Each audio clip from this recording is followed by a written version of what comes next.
دي بتاعتك. نحطها ايه كده؟ تستخدمها زي ما انت عايز. ماشي. انا عاده بتاعتنا يعني. انا عاده بستخدمها كده. وانا بستخدمها كده يعني. براحتك. اللي هو مش هستخدمها يعني. ازيك؟ انت عامل ايه؟ انا جميل الحمد لله. احنا اخر مره اتقابلنا كان من قد ايه 6 سنين مثلا؟ 6 سنين. ده حصل فيهم معجزات. حوارات. 6 سنين. هتحكي لي سريعا ايه اللي حصل في 6 سنين؟ و6 سنين ده كنت فين؟ لوريال. انا تقريبا كنت في لوريال، بعديها رحت امازون، وبعديها رحت هينكل، وبعديها رحت ستارت اب بريدفاست.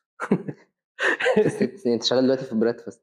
يعني انا دلوقتي بقى كونسلتنسي وحاجات، يعني الموضوع كبير. وسع قوي. الموضوع وسع قوي. 6 سنين غيروا حاجات جامد. كتير والله. جامد. انت شغال فين بقى دلوقتي؟ ماركتنج انا لسه؟ دلوقتي لا، انا ديزاين. شوف كنت ديزاين. هتلخبط واقول سيلز انا عشان بحب السيلز، انت بس انا انت برودكت عارف ان ديزاين. أنا بدات الكارير بتاعي PNG سبلاي تشين، اوكي. وبعد كده رحت كوكاكولا كنت سبلاي تشين، وانا في لوريال عملت شيفت كارير من سبلاي تشين لسيلز، وبعد كده عملت شيفت كارير اي كوميرس. من سبلاي تشين لسيلز؟ غريب قوي ده. لا يعني بص، هو حسب انت بتشوف الشغل ازاي. يعني انا بالنسبه لي شغل كل واحد، يعني اللي شغال سيلز زي اللي شغال فاينانس زي اللي شغال HR. انت في الاخر بتشتغل ايه؟ تحل مشاكل. لو شغلانتك هتتحل ان في كمبيوتر هيجي يعملها، شغلانتك ملهاش لازمه. فانت الشغلانه بتاعتك ان انت بتحل مشكله، تحل بقى مشكلتك في السيلز، تحل مشكلتك في HR، بتحل مشكلتك، انت بتحل المشكله. فاللي عنده التولز بتاعه حل المشاكل يشتغل اي حاجه. فهمتك. فاهم قصدي؟ اكتر بقى حته بتلاقي فيها مشاكل كتير كلها خارجه عن ارادتك، او يعني 90% خارجه عن ارادتك، السبلاي تشين. فالشيفت من سبلاي تشين للسيلز كان بالنسبه لي سهل. بيس اوف كيك. يعني سهل، انا شغال بحل مشاكل. طب ما في مشاكل هنا الى حد ما ان كنترول اكتر من المشاكل بتاعت سبلاي تشين. سبلاي تشين ده بيبقى داخل فيها شحن، وبيبقى داخل فيها مراكب، وبيبقى داخل فيها LCs، داخل فيها حاجات كتير قوي، فاكتورز كتير قوي مش بتاعتك. انت مش هتعرف تعمل فيها حاجه. فانت متلقي المشكله. السيلز الى حد ما لا، انت بتكنترول المشكله شويه. يعني المشاكل اللي بتجيلك بتبقى جايه من التيم اكتر، بتبقى جايه من يعني بروموشن عايز تعمله فبتاخد عليه ابروفل، بندل جديد عايز تعمله تاخد عليه ابروفل، جايه مين في حته البادجت وحته بتاع، فانت ان كنترول اكتر، مشكله عندك. فاهم قصدي؟ في السيركل اوف انفلونس بتاعتك، على عكس السبلاي تشين حاجات كلها فاهم، سيركلز كتير بقى في كل حته. كل حته فيها سيركل، مش دعوه. ايوه ده حقيقي. بس فكره ان انت بتحل المشاكل دي يعني وجهه نظر كويسه. انا عشان شغلانتي اكتر بركز قوي ان انا احل مشاكل بتاعه يوزرز او بتاعه ناس بتعمل عندها هدف عايز تحققه، وانا التارجت بتاعي ان انا اخليهم يحققوا الهدف ده باسهل طريقه ممكنه، سواء كان بقى على سيستم او على اوف لاين. ما هي اند اوف مايند. هو انا بالنسبه لي كل اللي بيشتغل الاند اوف مايند بتاعته، لو هو شايف ان شغله ملوش لازمه، يبقى انت ما فهمتش انت بتعمل ايه. كلنا اي حد بيحط ايديه في اي شغلانه، لو انت ركزت فيها، هو انت بتحط ايديك عشان تحل مشكله. فانت اول طريقه لحل المشكله ايه؟ ايدنتيفاي المشكله. فانت لو عرفت المشكله ايه، الحل بعد كده اسهل بكتير. 50% من الحل انك تعرف المشكله بجد. عارف في تول كده، هي مايند يعني، فاهم، طريقه للاستخدام كنا درسناها في حاجه اسمها 6 سيجما، حوار كده مش مهم يعني. مش مهم. بس هي فعلا انت ممكن تستخدمها في اي حاجه. هي اسمها دي ميك، ديفاين ميجر انالايز امبروف كنترول. بالراحه، دي ميك MAKE. ديفاين، ماشي، ميجر، انالايز، امبروف، كنترول. اوكي تمام. الطريقه دي انت ممكن تستخدمها في حياتك. كل يوم بتروح الشغل متاخر. طب انا بروح الشغل متاخر، عايز احل المشكله دي، هحلها ازاي؟ ديفاين. الديفاين هنا انت دايما هو ده بقى اللي هيترتب عليه كل حاجه. فانت لو الديفينيشن بتاعت المشكله غلط، كل حاجه جايه بعديها هتبقى غلط. لو الديفينيشن صح، كل اللي جاي بعديه صح. طب انت تروح الشغل متاخر ليه؟ طب تصحى متاخر، ولا بتاخد طريق زحمه، ولا ما بتلاقيش ركنه تحت الشغل؟ ايه اللي بيخليك؟ ايه اللي بيأخرك؟ ايه اللي بيأخرك؟ فانت على حسب المشكله بتبدا تشوف بقى، فاهم يعني؟ انت يا اما الاناليسيس دي انت بتعملها مع نفسك، انت بتقعد تفكر في المشكله مع نفسك، يا اما بتاخد راي الناس. طب هو الناس كلها بتتاخر، طب هو اللي ما بيتاخرش ده ما بيتاخرش ليه؟ بيجي الساعه كام؟ بيلاقي ركنه، او ممكن يبقى مظبط السايس. فانت بتديفاين المشكله، بعد كده بتدخل في الميجر. طيب انا النهارده المشكله دي مثلا هنقول المشكله في الركنه، طب انا كام يوم في الاسبوع بروح ما بلاقيش ركنه؟ ببدا اماجر. تمام. هل انا كل يوم في كل ميعاد، ولا في مواعيد معينه بلاقي فيها ركنه؟ طب ولا في ايام معينه؟ ماجر. انالايز. طب انا النهارده لو هي يوم الثلاث ويوم الاربع ويوم الخميس، يبقى انا عندي مشكله، يبقى المشكله مش في الاسبوع كله، المشكله في 3 ايام في الاسبوع، في يومين انا تمام. طيب الثلاث ايام في الاسبوع دول المشكله بتبقى ان انا مش لاقي ركنه، ولا المشكله ان انا ما ببقاش لاقي السايس اللي بيركنني؟ طب انا ممكن اخد نمرته، فاهم؟ ايوه ايوه. الحلول بتبقى سهله قوي وانس ان انت عملت الديفينيشن صح، تماجر، بعد كده تانلايز وتمبروف، اللي هو لا خلاص انا بقى الكاونتر بقى اكشن، انا هعمل 1 2 3. الكنترول ده الكواليتي، اللي هو ايه؟ اللي هو طب انا خلاص عرفت انا هعمل ايه، انا كل يوم علشان الاقي ركنه انا خدت نمره السايس ده اللي هو هيركنني، هتصل قبلها بنص ساعه عشان اتاكد ان هو موجود، ده الحل. الكنترول ان انا ماجر بقى تاني، برجع ماجر تاني، هو انا حليت المشكله، بقيت اروح بدري ولا لا، بقيت اروح في ميعادي ولا لا. وانس ان انا خلاص سستين، انا فعلا بقيت اروح في ميعادي، مشكله اتحلت. كل بقى شغلنا ممكن يعني اي حد بيشتغل اي حاجه ممكن ينفذ التول دي في شغله، صح طبعا، بس يعرف يعمل الديفينيشن صح. انا برضو انا عايز اسالك سؤال. انت عرفت دي ميك دي، انت قلت لي في حوار، بس انا مش عايز اعرف الحوار نفسه، بس عايز اعرف انت كنت بتعمل ايه في الحوار ده. بص، هو ده كورس، هي 6 سيجما دي اللي اخترعوها ناس في اليابان كده. دي طريقه لحل المشاكل، او طريقه علشان تإليمينيت البرسنتج اوف ايرور. يعني اي حد يعني هي continuous improvement tool. فاي حد بيبقى في شغلانته عايز، يعني اكتر ناس بتستخدمها شركات الطيران. ليه؟ عشان شركات الطيران ما ينفعش يبقى نسبه الحوادث فيها عاليه. فالنهارده علشان يقدر يكنترول كل الفاكتورز بيستخدموا السكس سيجما. السكس سيجما دي واحده من التولز بتاعتها الديميك. في حاجات كتير بقى، في واي اناليسيس دي تول، في فيش بون دي تول، يعني في تولز كتير، بس ديميك دي كانت من اكتر حاجه وانا باخد الكورس اللي هي عملت معايا كده. عارف انت اي كورس عامه الناس بتاخده المنفعه بتاعته بتبقى وقتي. يعني انا مش من الناس اللي مقتنعه ان انت فاهم تقعد تذاكر الكورس. لو انت يعني لو انت حاضر سيشن وفي حد الانستراكتور فعلا شاطر، هتلاقي عمل كليك وانت قاعد بتخرج انت التول دي في دماغك، فهمتها وعارف انت هتطبقها فين، وعارف انت هتطبقها ازاي. فانت ممكن تاخد كورس مثلا 50 ساعه، في ساعتين هم دول اللي انت هتستفيد بيهم بقيه حياتك. في 48 ساعه مش مهم، بس الساعتين دول ورث ان انت تاخد الكورس. فاهم قصدي؟ فهمتك. حلو جدا. بس برضو انت كنت بتاخد الكورس ده في اطار سيلز ولا سبلاي تشين؟ سبلاي تشين طبعا. سبلاي تشين. لا سيلز مين بقى عسل اللي هيروح ياخد ديميك لا مش عندنا في يو اكس او يوزر اكسبيرينس ديزاين بروسيس، دي اغلب الناس اللي بالديزاين بتتكلم عليها برضو. define understand test evaluate مور اور ليس، هي قريبه يعني في الاخر احنا بنتكلم في نفس الحاجه. انت هي تقريبا يعني هتلاقيها مشتقه، يعني فاهم، هتلاقيها بس خدتوها انتوا في الفيلد بتاعكم عملت لها كاستمايزيشن علشان تبقى نافعه اكتر، عشان سبلاي تشين اكبر او كده. بس انا عجباني قوي فكره ان كل الوظائف في الاخر بتحل مشكله، مفيش اي حاجه ماجيك يعني. اي حاجه، فكر في اي شغلانه. تعال نفكر في، ما هو كلهم فعلا ديليفري، ما هو عايز يوصل الاكل عشان الراجل جعان بس هي الفكره في ايه؟ هو برضو المشكله ممكن تبقى بيوند. يعني النهارده الراجل بتاع الدليفري ده هو مش بس عشان الراجل جعان، هو علشان الراجل ما عندوش وقت ان هو ينزل، عشان الراجل لسه راجع من شغله عايز ياكل بسرعه، علشان الراجل في فاكتورز كتير قوي. بس في الاخر هو الراجل ده عنده مشكله، وتوصيل الاوردر ليه ده حلها. عارف عشان برضو كنت يعني فاهم بريدفاست جت في الموضوع. الفكره بتاع بريدفاست ايه؟ 20 دقيقه توصيل في 20 دقيقه، وزيها زي طلبات وزيها زي رابط. فكره ال 20 دقيقه جايه ليه؟ هي انا بلحقك. النهارده في واحده ست بتطبخ وايه ده اكتشفت ان ما عندهاش طماطم. طب انا الطبيخ على النار، فاهم؟ ف 20 دقيقه وهنوصل لك. فهي دايما هتلاقي الافكار، اي حد بيطلع ستارت اب او بيطلع اي حاجه بتبقى دايما بتلاقيها بتحل مشكله الناس ممكن ما تبقاش واخده بالها منها. زي اوبر.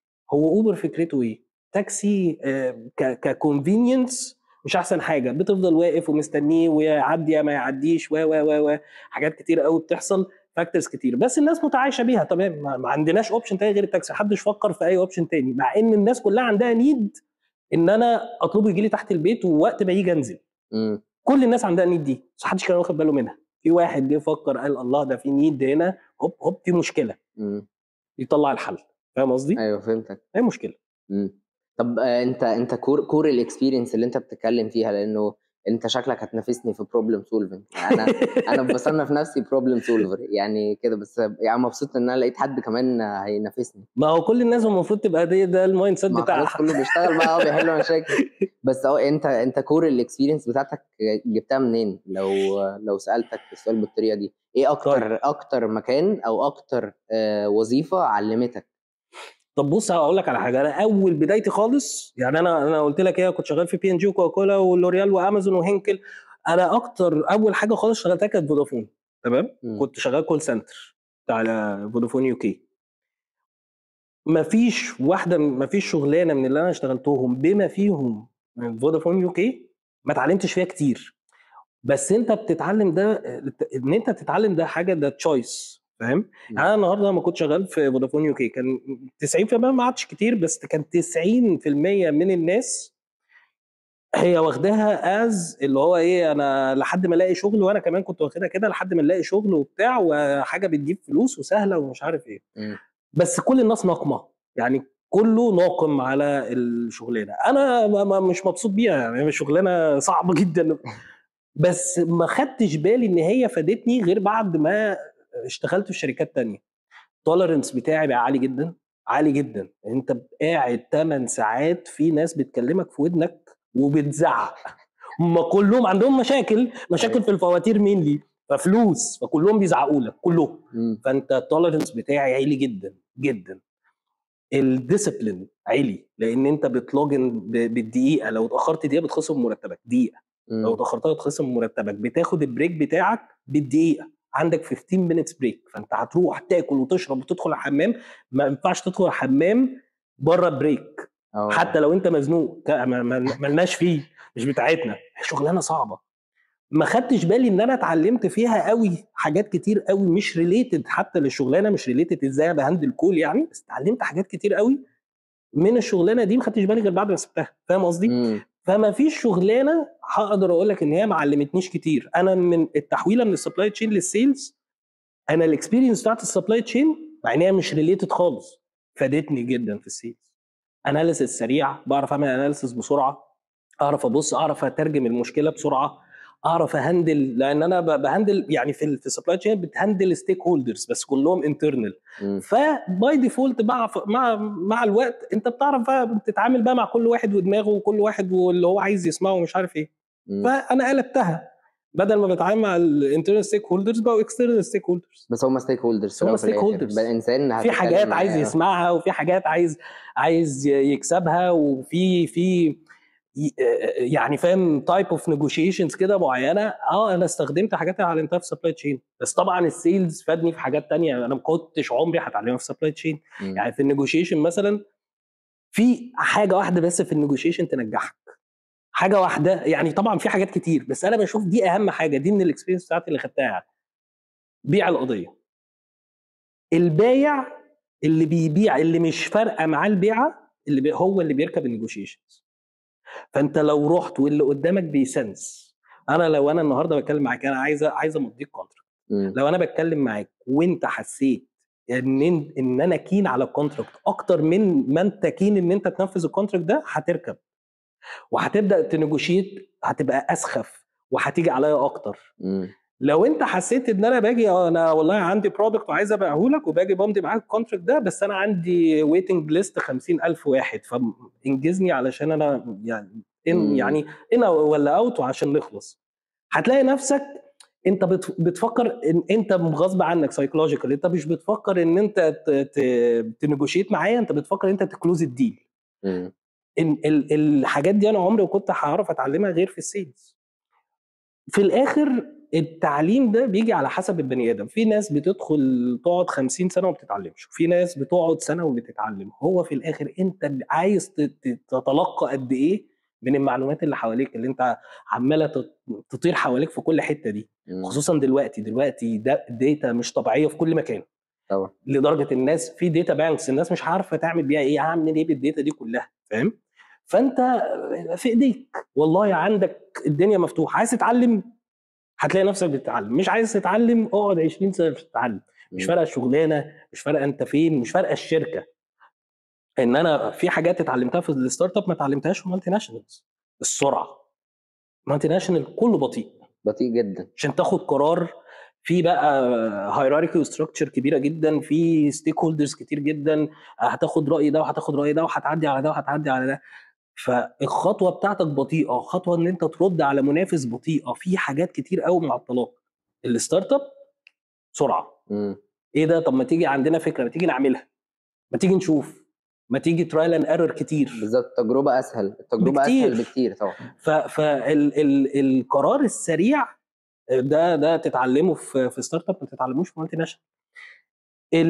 الاكونتبيلتي في ستارت اب مش في مالتي ناشونال، لان انت في الستارت اب هتلاقي نفسك لابس 4-5 هاتس، انا بعمل ده وبعمل ده وبعمل ده وبعمل ده. المالتي ناشونال بيقسمها لك قوي، الفانكشن دي بتعمل ده والفانكشن دي بتعمل ده، وانت هتعمل من هنا لهنا، البوينت A ل B بتاعتك، من B ل C بتاعت واحد تاني. في الستارت اب من A ل H عيش، كل دول بتوعك، خد فيهم قرارات وخد فيهم بتاع. فانت بتتعلم السرعه، بتتعلم بيس اسرع. مفيش حاجه ولا شغلانه ولا مكان ولا بتاع هقدر اقول لك ان ده علمني اكتر من التاني، كل واحد فيه حاجات انت عايز تلقط ايه بقى. مم. فاهم قصدي؟ هل انت انسان فضولي؟ جدا. بس مش في حياه البني ادمين. ايوه يعني حياه البني ادمين كل واحد حر تنقله على عينيك وانا ميت. ايوه لكن في اللي بيحصل حواليا يعني بتابع، يعني فضولي في طب هو ايكونومكس مثلا، هو ايه اللي بيحصل في العالم. وعندي بقى علشان حته الاناليسيز اللي اتعلمتها من السبلاي تشين وبتاع، فدايما في برضو حاجه تانية، تول تانية كنا في 6 سيجما اسمها واي اناليسيز، تقعد تسال نفسك 5 وايز. انت يعني ديزاينر ليه؟ كده، انت تعالى اشتغل ديزاين. كلنا واحد بجد، ما هي نفس والله، الحاجه كلنا واحد يعني. ده حقيقي، كلنا بنحل مشاكل كلنا والله واحد. دي. فانا بس انا بستخدم ده في حياتي. يعني انا مثلا ممكن ابقى قاعد اتفرج على اخبار، فمثلا غزه واسرائيل، وغزه هجمت على اسرائيل ليه؟ مم. هو ايه الموتيف من ورا ده؟ طب ازاي؟ طب هم دخلوا خدوا رهائن ليه؟ طيب مين مستفيد؟ هو مين اللي اكتر استفاده؟ مصر ممكن تبقى مستفيده من الحوار ده. مم. وحصل، هي مصر فعلا استفادت ازاي؟ استفادت ان انت البنك الدولي جه ادالك اجل لك شويه من الاقساط بتاعت القروض. مم. طب ما مصر ممكن يبقى ليها ايد في الموضوع. انا دماغي بتسوحني بقى. ايوه فاهم. فاهم؟ فانت يعني بتقعد تدور ورا المعلومه بعض دوره معروف وتبني سيناريو. واشوف بقى، فاهم؟ ويبقى عندي مخيلات، فاهم؟ اللي هو ممكن يبقى ده عنده مصلحه، ده عنده مصلحه، ده عنده مصلحه، وممكن ده يبقى ليه طرف يعني ايد في الموضوع، ده ليه ايد في الموضوع.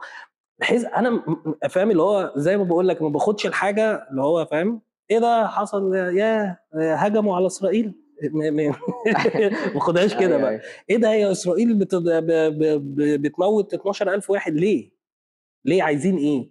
هم عايزين فعلا جينوسايد ويقتلوهم كلهم، ولا هم عايزين يهجروهم؟ طب هم عايزين يهجروهم، ايه السيناريوز اللي محطوطه؟ طب هم عايزين يهجروهم، طب اشمعنى دلوقتي، اشمعنى في التوقيت ده؟ مم. الانتخابات بتاعت امريكا خلاص على الابواب، دونالد ترامب لو جه مش هيعرفوا يعملوا اللي هم بيعملوه ده، هو انشف بكتير من بايدن. انت فاهم؟ فهمتك. ف ايوه بالظبط، ده الفضول اللي انا بتكلم عنه، يعني مش الفضول بتاع ان انت تتدخل في ان مين عمل ايه لا، الناس النهارده. كلها يعني بتفهم، ماليش دعوه. ايوه، بس انا بحس ان الفضول ده سكيل لا تتجزأ من اي شخص ناجح. يعني لو انت يعني بما انك فضولي انت فانت انت ناجح قدامك طبعا. قد ايه يا ابني على حلقات ده؟ اي شخص ناجح دي فيها حوار، يعني انا عندي فيها وجهة نظر يعني. يعني باشا، طب خد وقتك. فاضل لك خد ايه؟ وقتك، ما بعدش الجيم بس هنحس يعني، ماشي. هنسنس يعني. مفيش حاجه اسمها كرايتيريا لاي شخص ناجح، مفيش كرايتيريا لشخص ناجح. بس الناس بتقعد تعمل الحكايه دي كتير قوي، اللي هو خلي بالك ايلون ماسك، والكومنت ما بين ايلون ماسك وجيف بيزوس ومش عارف مين ان هم كلهم بيقروا 5 كتب في اليوم. لا، انا اعرف ناس بتقرا 20 كتاب في اليوم وما نجحوش، ملهاش علاقه. كلهم اجريسيف. لا، انا اعرف ناس طيبه، والراجل بتاع فيرجن ميجا ستور ده بقى برضه ملياردير وطيب ومفيش حاجه. مش اجريسيف يعني. عادي يعني. فهو الناس بتحاول تعمل نمط اللي هو، او بيعملوا، عارف اللي هو بيعملوا ايه، سيكريت فورمولا. ما دي دي الطريقه سر اللي الدماغ الخلطه. بيفهمها، ده البني ادم بيفهم كده، لما تديله باترن ما هيفهمه هو ما اسهل من لما فيش، تديله سكاترد انفورميشن. هي ما فيش سر الخلطه للنجاح، ما فيش حاجه اسمها كده. يعني انت النهارده ممكن واحد ما عندوش كريوزيتي خالص بس هو فوكس جدا، يعني هو مش فارق معاه ايه البيهايند ذا سينز وايه اللي بيحصل بيهايند ذا سينز، بس هو فوكس قوي في الحته بتاعته، ينجح. وواحد تاني يبقى عنده كريوزيتي ينجح، وواحد يبقى عنده كريوزيتي ودماغه تسوحه ويفشل، وواحد تاني يبقى فاهم فوكس جدا وبس ما بيعرفش يتعامل مع الناس ويفشل. مفيش سر خلطه علشان نقول انت لو عملتها، اصل لو في سر خلطه كان كل الناس عملتها، يعني مش ده الحوار يعني. فاهم؟ في سر خلطه اللي هو انت لو عملتها انت نجحت يا معلم، مفيش حاجه اسمها كده. وانا شفت كل حاجه وعكسها، كل حاجه اللي كان بيعملها ده واحد نجح واحد فاشل. انا لفيت برضو كتير، فاهم؟ رحت شركات كتير، نفس الحاجه دي، كرايتيريا دي واحد بيعملها بينجح، واحد بيعملها بيفشل. وكرايتيريا تانية نجاح وفشل، نجاح وفشل. في بقى حاجه الناس ما بتجيبش سيرتها خالص، حظ. ده كده كده نصيب يا جماعه. يعني انت عمرك ما خدت بالك ان في مثلا محل يفتح 50 حاجه، تلاقيه فتح مطعم وفتح محل موبايلات وفتح مش عارف ايه، يفتح كل شويه، يفتح شهرين ثلاثه ويقفل، والناس تقول لك ادمه وحش. تاخد بالك من الحكايه ايوه دي؟ طبعا.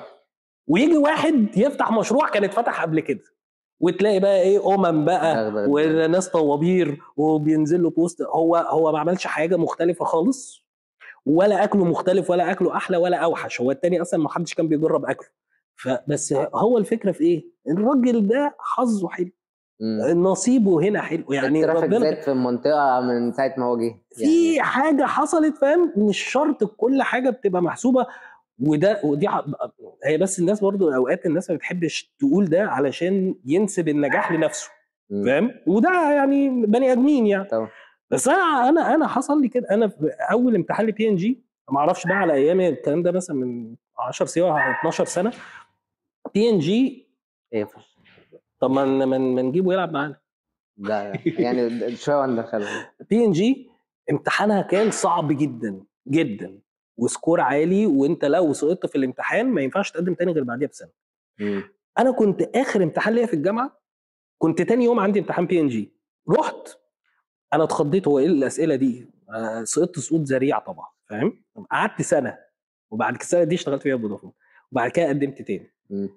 فلما قدمت انا عارف بقى انا داخل اول مره، مش عارف انا داخل تاني مره دي انا عارف انا داخل على ايه. فانا قلت لا، انا اذاكر بقى، احاول اجيب نفس فكره الامتحان ده من اشوف هو موجود على الانترنت فين. فقعدت ادور كده، طلع لي امتحان شبه نفس الستايل كده من جامعه في يو كي اسمها كنت. قعدت احل الامتحان ده، وبيجيب لك الصح بعد كده، بتقعد تحل وبعد كده يجيب لك الصح بعد كده وبتتحل ازاي وبتاع. رحت تاني يوم امتحان بي ان جي، هو كوبي بيست الامتحان اللي حليته امبارح اصلا بالارقام. يا لهوي. حظ مش طبيعي، فاهم؟ فانا ما نجحتش عشان انا شاطر، انت قفلت الامتحان علشان انت كان معاك يعني. كان معايا وعايز اقول لك هو كان معايا وعدى عليا اللي هو انا حليته وبتاع، وبعد كده دورت على امتحانات تانية وبتاع. بس انا اول ما شفت الورقه يا نهار اسود، هو الامتحان اهو، فاهم؟